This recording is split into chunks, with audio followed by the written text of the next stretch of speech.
What's your favorite kind of cheese?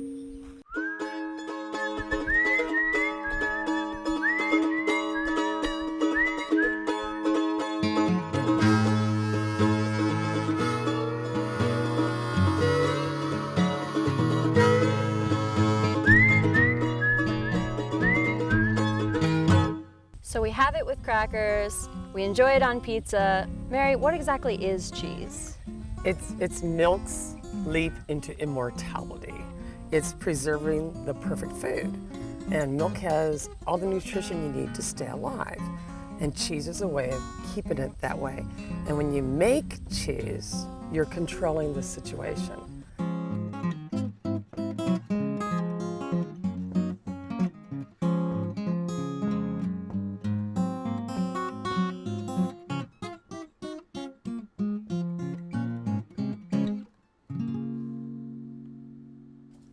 I'm Emily Noble with SPNN, and I'm enjoying a slice of delicious, award-winning sheep's milk cheese.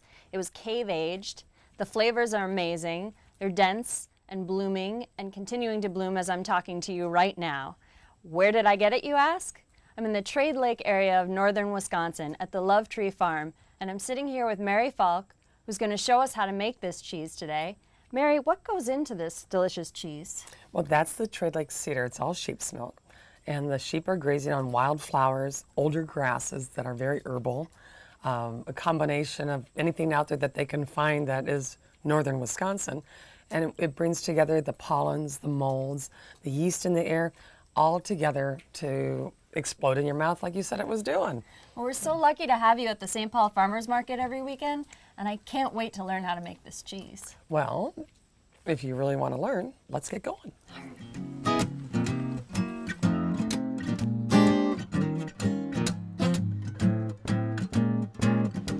Emily, you wanted to know how sheep cheese is made. This is the first step in the process. All right. Oh, here he comes.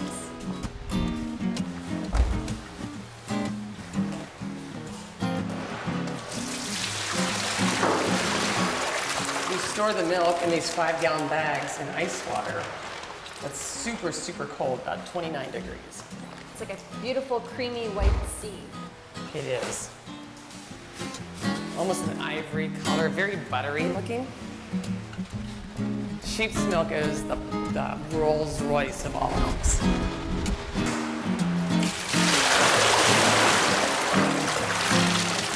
It's also all grass-fed milk. Again. Hold it in. It's not a really big vat, but the high components of the milk has a lot more butter, fat, and protein than other milks, so it makes more cheese. And that will stay in the cheese? That doesn't, you don't skim that off ever? No, that's flavor. That's flavor. So this is a small vat of milk.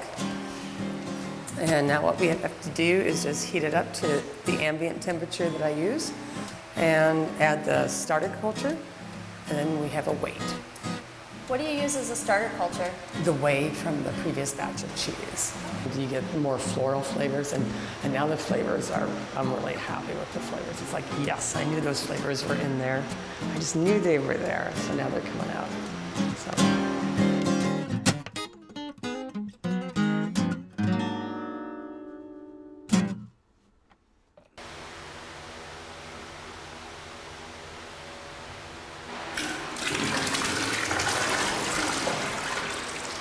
So what was happening there? It was a decision-making process. I was doing math. It looked like you were deep in meditation. That's what it takes for me to do math.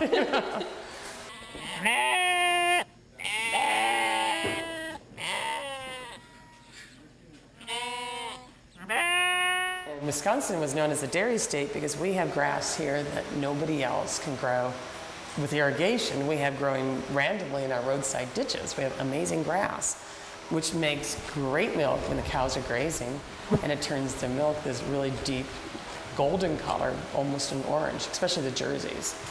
So is that, you think, the secret to making good cheese? Good milk. Good milk. It's yes, there's no secret, it's just obvious. And what makes good milk? Good feed, good health, good environment, lack of stress on the animal, and obviously the breed characteristics.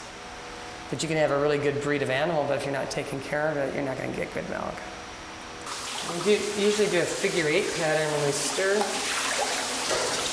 because it helps prevent the milk from slopping. We're just going to bring it to a certain temperature and then put the rennet in, and then it'll just do its thing. What actually is happening when it forms curds? Is it like It's separating the protein.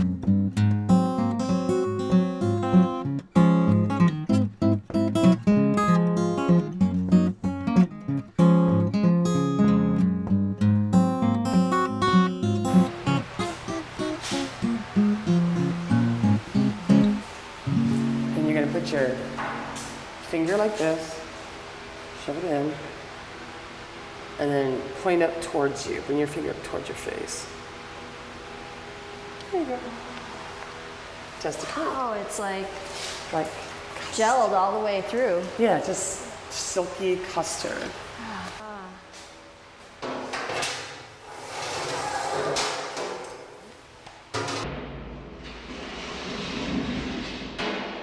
So what does the cutting actually do? It releases the whey from the curd so it can separate.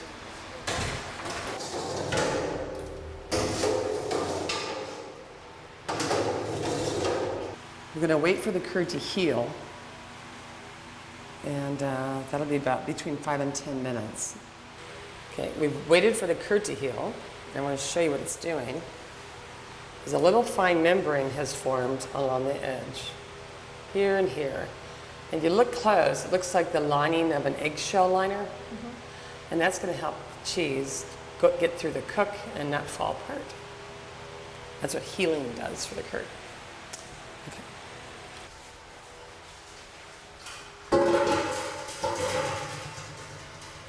So what is that? This is a sieve.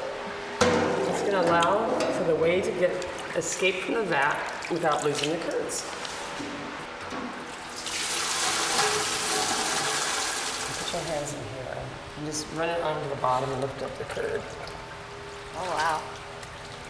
Feel different than last time, Yeah, it's very soft. but still, it's Incredibly soft. just gently break it up.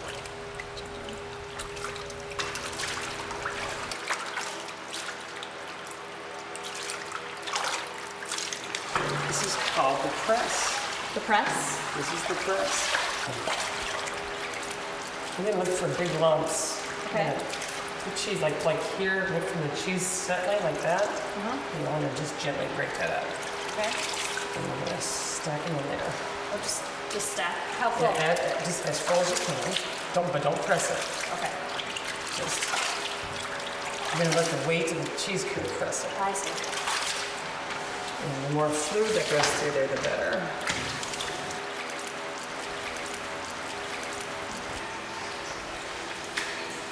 Has a lot of flavor. Sweet.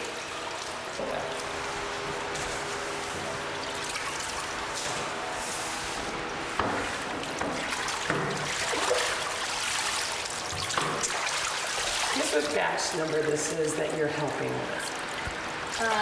13? Correct.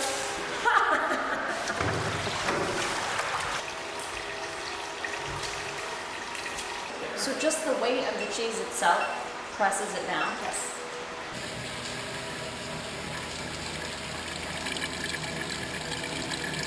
It's amazing how that's holding together. Is it Isn't that something? Well, yeah, it's still really gentle. delicate tender. touch? Yeah. I got it, and I have really big hands. You gotta be fast. when you do Cheesemaker hands. it. Yeah.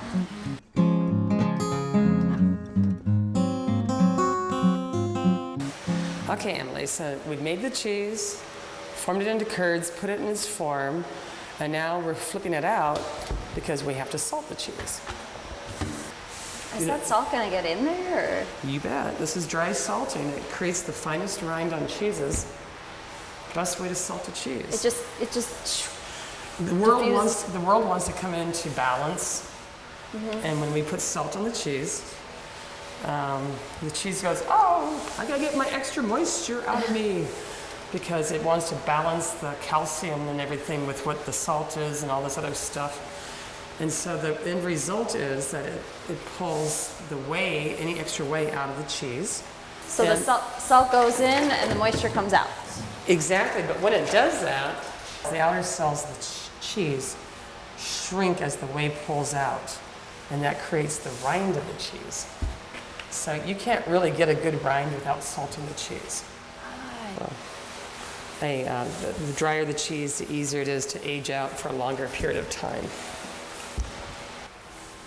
So, and this is also what protects the cheese from The spoilage? rind, yep, the rind holds the moisture in that the cheese needs Okay. and creates its own little package for it.